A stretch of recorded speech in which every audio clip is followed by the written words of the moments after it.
For years, Korean television has been obsessed with modern royal dramas, stories filled with luxury, forbidden romance, political conspiracies, and glamorous palace intrigue. Yet few productions have sparked as much controversy as Perfect Crown, the ambitious 2026 drama from MBC starring IU and Byun Woo Seok. Once hailed as one of the most anticipated Korean dramas of the year, Perfect Crown was expected to become the next royal phenomenon, a series capable of reviving the fantasy and emotional intensity once achieved by Princess Hours.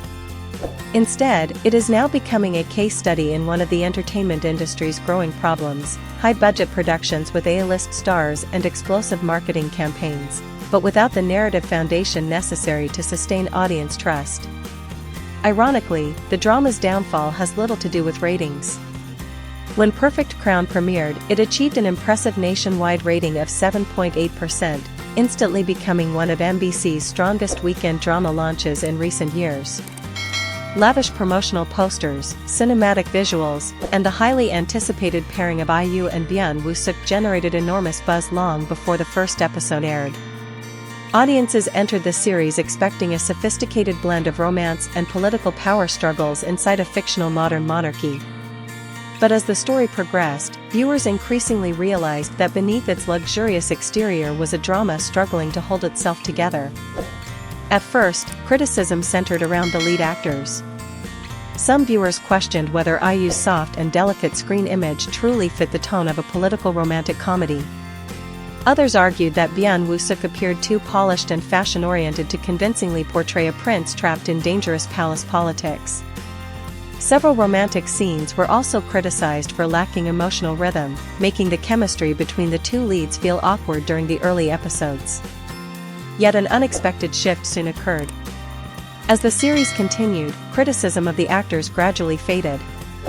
Many viewers began acknowledging that IU and Byun Woo Seok were not the core issue at all. If anything, they appeared to be carrying a script that was increasingly collapsing under its own contradictions. If there is one symbol that perfectly represents the chaos of Perfect Crown, it is fire. Within a surprisingly short broadcast period, the drama repeatedly relied on massive palace fire scenes as its primary storytelling device. Initially, the first fire functioned as an effective turning point. But by the time audiences witnessed the palace exploding and burning for the third time, suspense had transformed into exhaustion. The first fire caused the sudden death of the former king during a confrontation involving Queen Dowager Yoon E-rang and King Lee Hwan. The tragedy triggered a political succession crisis and eventually pushed Prince Ian, played by Byun Woo Seok, into a regency role. Then came the second major fire. IU's character, Song Hui-ju, accidentally wandered into a restricted palace area during a royal event. Another explosion followed. Another large-scale fire erupted. Another political investigation began. Hui-ju soon became the central suspect in yet another palace conspiracy. By the third palace fire, public reaction on Korean social media had turned openly sarcastic. Many viewers joked that the royal security system in Perfect Crown might be the weakest in television history. Others mockingly claimed that the true villain of the drama isn't a person, it's fire itself. The repetition exposed the drama's deepest weakness. The writers appeared overly dependent on visual shock value rather than carefully constructed political tension or psychological depth.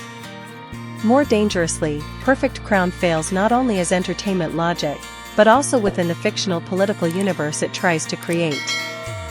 The series is set in a modern constitutional monarchy, a system that, in reality, depends on a delicate balance between symbolic royal authority and parliamentary governance.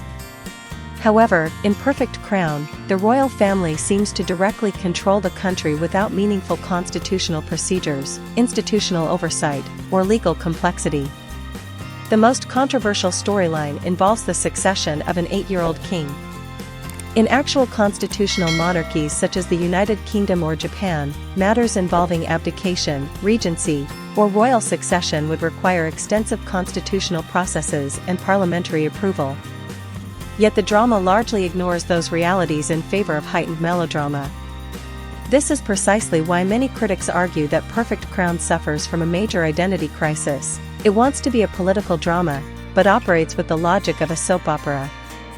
Unlike Princess Hours, which succeeded because it fully embraced fantasy and fairy tale romance, Perfect Crown continuously attempts to present itself as a serious political thriller. But the more seriously it takes itself, the more its narrative flaws become visible.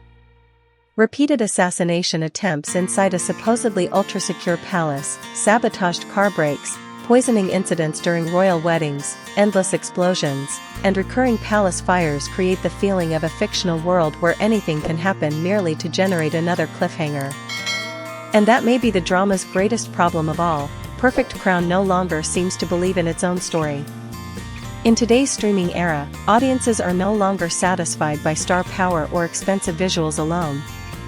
Modern viewers are perfectly willing to accept fantasy, but they still demand internal consistency. Once the rules of a fictional world collapse, even the grandest spectacle loses meaning. That is what makes Perfect Crown such a frustrating viewing experience. Beneath the chaos, there are glimpses of genuine potential. IU brings emotional fragility and mystery to her role, while Byun Woo Seok effectively portrays the pressure of a prince trapped between duty and survival. Several emotional scenes between the two stars truly resonate and hint at the stronger drama this series could have been. But ultimately, Perfect Crown may not be remembered as the next great royal Korean drama. Instead, it could become a warning sign for the entire industry. Spectacle may capture attention, but without a believable and carefully built narrative, even the brightest crown will eventually burn.